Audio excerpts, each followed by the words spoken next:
Les témoignages suivants ont été soumis par des militaires et des membres de leur famille. Ces histoires sont censées décrire des événements réels. Je vous demande d'écouter de bonne foi et de décider par vous-même ce qu'il faut croire.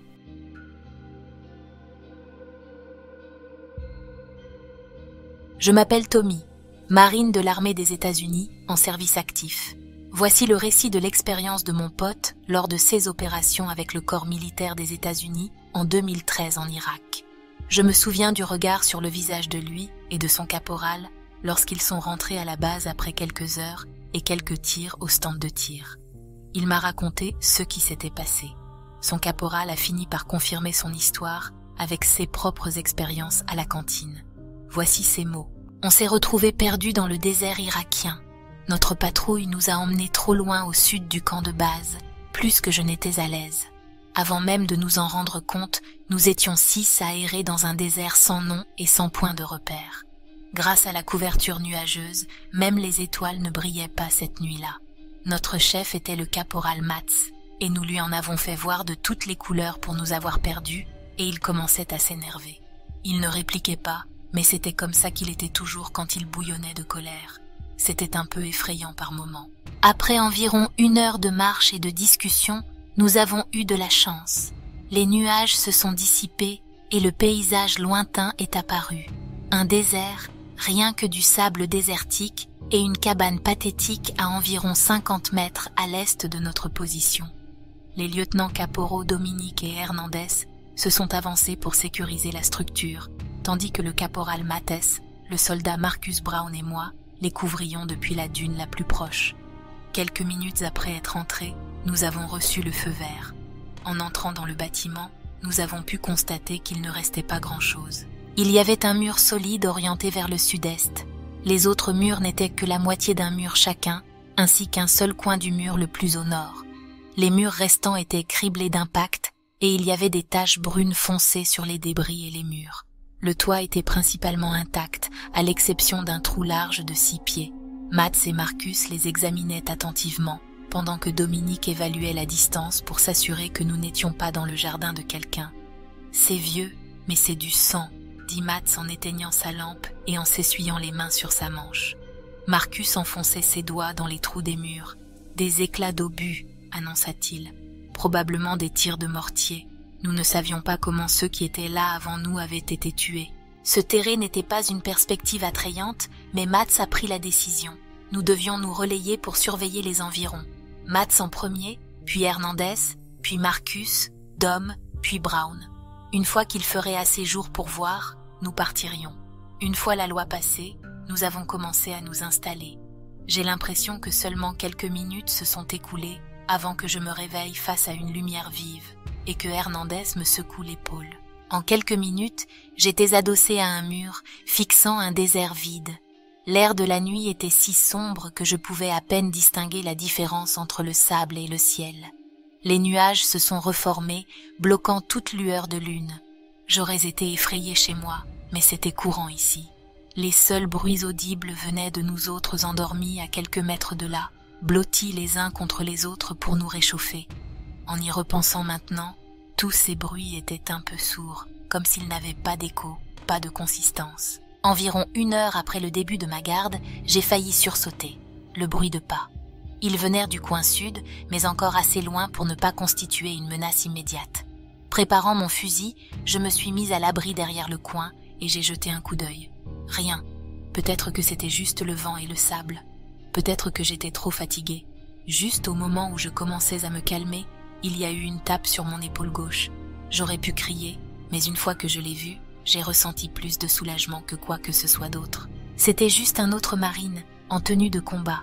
Son visage était à environ 1 pied du mien lorsqu'il a mis ses doigts sur ses lèvres et m'a fait signe de me taire. « Reste silencieux, Bleu, dit-il. Réveille tout le monde et prépare tes affaires. Les secours sont en chemin. » Des secours. Pendant un instant, j'ai oublié que nous étions perdus en patrouille. Le marine s'est levé et a fait le tour du mur sud-est, apparemment pour passer un appel radio. J'ai commencé à réveiller tout le monde en leur racontant ce qui venait de se passer. Mats a fait tout le tour du mur sud-est et est revenu. Il avait l'air contrarié. « Il n'y avait personne », dit-il en quelques mots. Matt s'est approché de moi, très près. Je lui ai dit de se calmer. Il est simplement passé derrière le mur, ai-je dit en montrant le mur sud-est criblé de trous. Matt a regardé de gauche à droite entre moi et ce mur troué. Il est passé de contrarié à confus. Son ton a changé et il a dirigé Brown du doigt pour le suivre. Tout le monde a pris ses fusils et s'est agenouillé en cercle pendant que Matt et Brown flanquèrent le mur. Ils ont fait le tour et n'ont rien trouvé d'autre que l'un et l'autre, ainsi que leurs empreintes. Ils sont revenus, en marmonnant entre leurs dents contre moi. Marcus a poussé mon épaule une fois que nous nous sommes tous calmés. « Es-tu sûr d'avoir vu ça ?» Marcus m'a examiné. Je suppose qu'il vérifiait si j'avais l'air fatigué. Il devait penser que j'avais l'air fatigué. « Aussi sûr que tu me vois », ai-je répondu. Après cela, on a décidé que ma garde était terminée. J'étais trop fatigué. J'ai acquiescé et accepté pendant que Marcus prenait la relève. Alors que je m'installais pour la nuit, je me demandais si ce que j'avais vécu était réel. Les autres se plaignaient pendant que nous nous blottissions tous ensemble. Je me suis endormie en quelques secondes, rassurée que Marcus veillait sur nous. Il n'a pas fallu longtemps avant que tout le monde se mette debout en se précipitant pour prendre leurs affaires. Marcus s'est approché de moi alors que je m'asseyais. « As-tu vu ce Marine? Tu as vu à quoi il ressemblait? Portait-il un gilet? As-tu retenu son nom? As-tu vu son visage ?» Marcus me bombardait de questions. Il était secoué. Ouais, il avait une barbe de 5 heures, un homme blanc, plus âgé, genre la trentaine. Son nom? As-tu retenu son nom? Ai-je répondu. Non, ai-je répondu en fourrant mon sac de couchage dans mon sac à dos. Marcus m'a dit qu'il l'avait aussi vu. Sa tête tournait dans tous les sens, nerveuse. J'étais maintenant effrayée. Matt faisait l'appel pendant que Dominique a dit suffisamment fort pour que nous tous l'entendions. Allons-y, allons-y, on se déplace. Alors que nous commencions à marcher, j'ai vu Dominique se baisser et ramasser quelque chose dans le sable près du mur sud-est. Je reconnaissais ce cliquetis. Il a éclairé sa trouvaille avec sa lampe, des plaques d'identification. Je pouvais le dire grâce à l'éclat. Nous avons doublé le pas vers les dunes et avons essayé de voir où nous devions aller. Le ciel était un peu plus clair maintenant avec l'aube imminente. Matt a réussi à capter un signal radio et a fait état de notre situation. Environ une demi-heure plus tard, nous avons vu notre premier hélico survoler. Ensuite, 1 heure plus tard, les Humvee nous ont rejoints. De retour à la base, nous avons été débriefés et nous avons dû faire des rapports sur la façon dont nous nous étions perdus et tout ce que nous avions pu vivre. Le mien devait faire 1 ou 2 pages, recto verso, mais je doute que tout soit remonté au centre des opérations de combat. Marcus et Dominique sont venus me voir dans un coin fumeur plus tard dans la journée. Ce qu'ils m'ont raconté m'a fait dresser les cheveux sur les bras et sur la nuque. Marcus m'a parlé du bruit des pas, des tapes sur son épaule, puis du Marine si proche qu'il pouvait sentir la puanteur d'un jour sur son haleine. Il m'a dit qu'on lui avait dit exactement la même chose qu'à moi, et qu'il avait vu exactement la même chose que moi, jusqu'au mur sud-est. Si cela ne suffisait pas pour rendre fou, il y avait plus encore. Dominique a légèrement poussé Marcus du coude, l'incitant à partager la suite. Marcus a avalé difficilement avant de reprendre la parole. « J'ai fait des recherches, m'a-t-il dit. Il y a eu une patrouille de 4 hommes il y a environ 3 semaines qui a été retrouvée dans cette même maison. » Il l'a dit si discrètement que j'ai dû répéter. Un seul mot, retrouvé ? Comme dans leur reste, a répondu Dominique les mains dans les poches. Un interdit dans le corps des marines, ai-je dit en esquissant un sourire moqueur. Ils se fichaient de moi, n'est-ce pas ? J'ai dû demander. Mais ils n'ont pas bronché. J'ai presque pu entendre le bruit assourdissant qui suit les révélations bouleversantes dans les films et les émissions de télévision. Ils ont tous deux secoué la tête après près d'1 minute de silence gênant. Marcus a sorti un morceau de papier de sa poche de jambe gauche. Il était plié en 4 mais encore frais. Il me l'a remis et m'a demandé si c'était le Marine que j'avais vu. C'était lui, ai-je répondu. Marcus a demandé si je l'avais aussi vu. J'ai immédiatement réalisé que lui poser la question était inutile car je connaissais déjà la réponse. Il a répondu par un simple signe de tête. Dominique a ensuite sorti sa main droite de sa poche et a retourné sa paume, montrant les plaques d'identification qu'il avait trouvées. Son nom était Jeremy P. Roberts, sergent. Lui et ses hommes avaient été éliminés dans cette maison, pulvérisés par des tirs de mortier. L'ennemi n'a jamais été neutralisé, donc il pourrait toujours être là-bas. Marcus et Dominique en avaient fini. J'avais le ventre noué. Les gars se sont éloignés à nouveau après un silence gênant. J'avais des frissons sous une chaleur de 110 degrés. Le lendemain, Nous avons appris que quelques heures après notre départ précipité, la maison avait été de nouveau frappée par des mortiers. Cette fois-ci, elle avait été rasée. Quand j'ai entendu la nouvelle, je me suis sentie faible.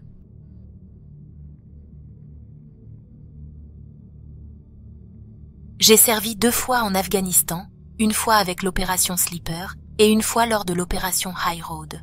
J'étais affectée à une unité de véhicules blindés légers, VBL, qui était en service dans le bac à sable, argot militaire pour l'Afghanistan. Et je faisais simplement mon travail. Je n'étais pas dans les forces spéciales ni rien d'exceptionnel. J'étais juste un camionneur qui effectuait des missions de transport, apportant de la nourriture, de l'eau, des munitions et déplaçant les personnes selon les besoins. J'étais caporal à l'époque, faisant le travail d'un sergent, et j'aimais vraiment faire CE, pourquoi j'avais été formé.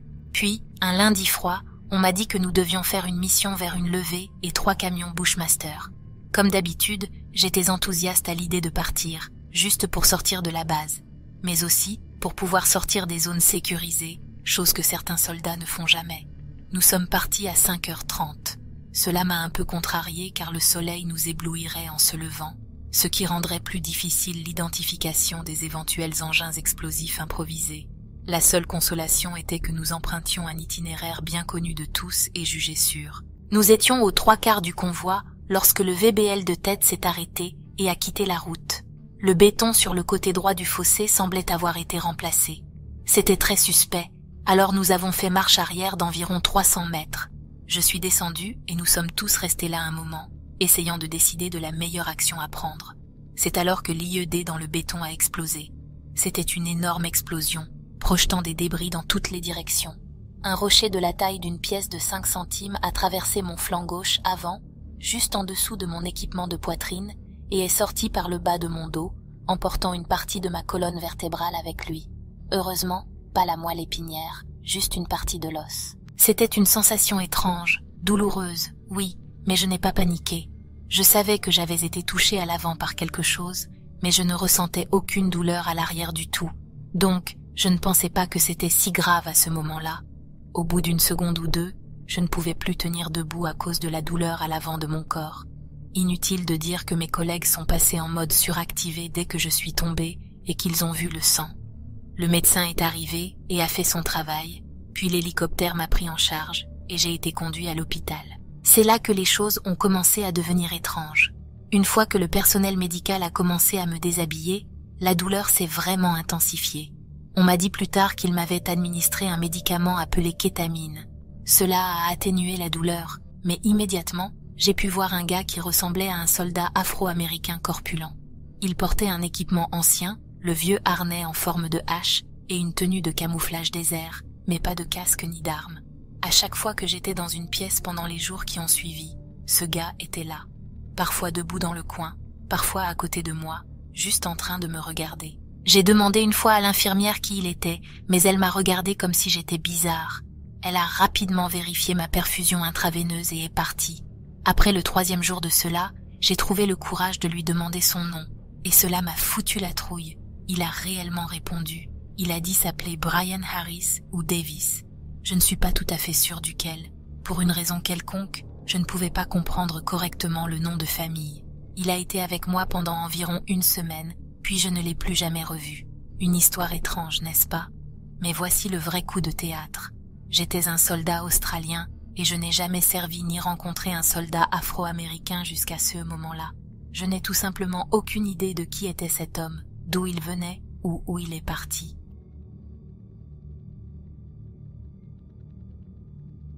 J'étais un mécanicien d'aéronef de 5 niveaux sur les avions ravitailleurs KC-135.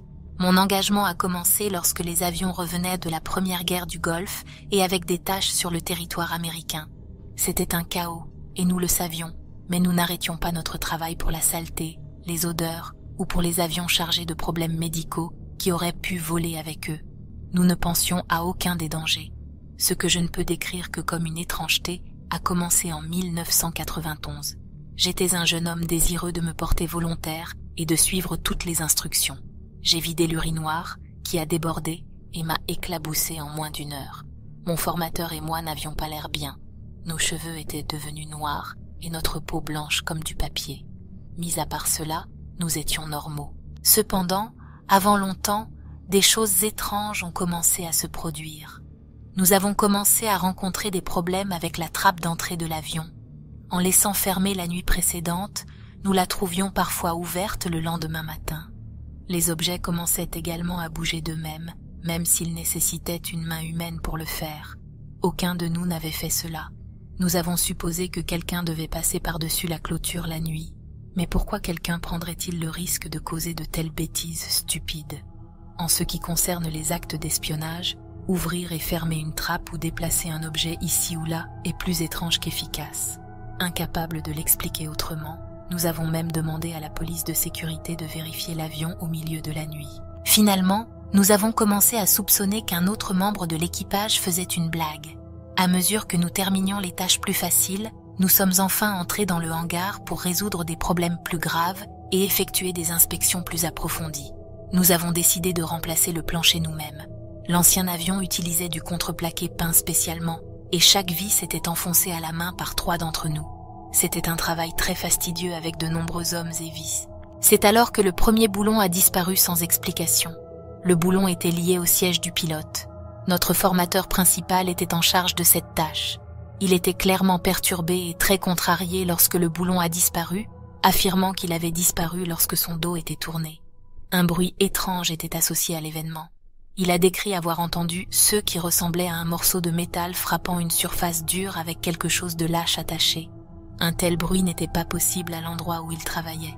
Il n'y avait rien qui puisse produire ce son. Le boulon n'a jamais été retrouvé. Des choses étranges se produisaient toujours autour de cet avion. J'avais une clé anglaise qui ne cessait de disparaître et réapparaissait à des endroits mystérieux.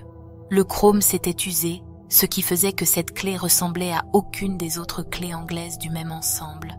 Il était impossible de la confondre avec une autre. Chaque fois qu'elle disparaissait et réapparaissait ailleurs, je riais et pensais que je me jouais moi-même une blague. 12 ans plus tard, je continuais à ignorer la clé anglaise étrange et tout ce que j'avais vécu en travaillant sur cet avion. Jusqu'à un jour où je travaillais sous mon véhicule, j'ajoutais un boulon et me suis retournée pour attraper la clé anglaise qui me jouait des tours lorsque j'ai entendu un bruit étrange. J'avais le dos tourné vers le boulon qui attendait d'être serré. Lorsque j'ai entendu le son d'un métal frappant une surface dure sur le sol et quelque chose de lâche attaché, je me suis retournée pour serrer le boulon. Mais il avait disparu. Il avait disparu pendant que j'avais le dos tourné. Non seulement cela, mais le boulon était déjà à sa place, desserré, avec l'écrou déjà enfilé à la main. Il avait complètement disparu, apparemment volé par quelqu'un qui aurait dû le déboulonner. De plus, je travaillais sur une allée en terre. Il n'y avait pas de surface dure pour créer le bruit que j'ai entendu. J'ai encore essayé d'ignorer cela, mais cette fois je n'ai pas pu m'arrêter, me rappelant du vieux cassé 135 et du boulon manquant de mon formateur. Un ami à qui j'ai raconté l'histoire a suggéré que le chrome du boulon avait peut-être réagi d'une manière ou d'une autre avec mes mains.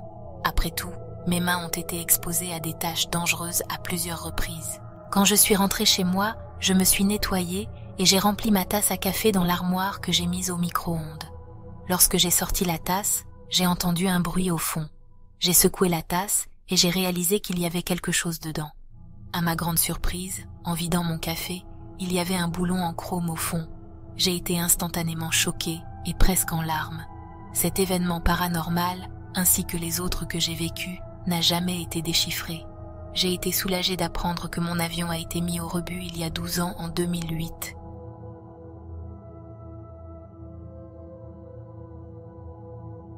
Merci d'avoir regardé et merci à tous ceux qui ont si courageusement partagé leurs histoires avec nous aujourd'hui. Si vous avez aimé la vidéo, n'hésitez pas à liker, partager et vous abonner. Et si vous ne pouvez pas attendre notre prochaine vidéo, alors regardez celle suggérée à l'écran maintenant. À la prochaine.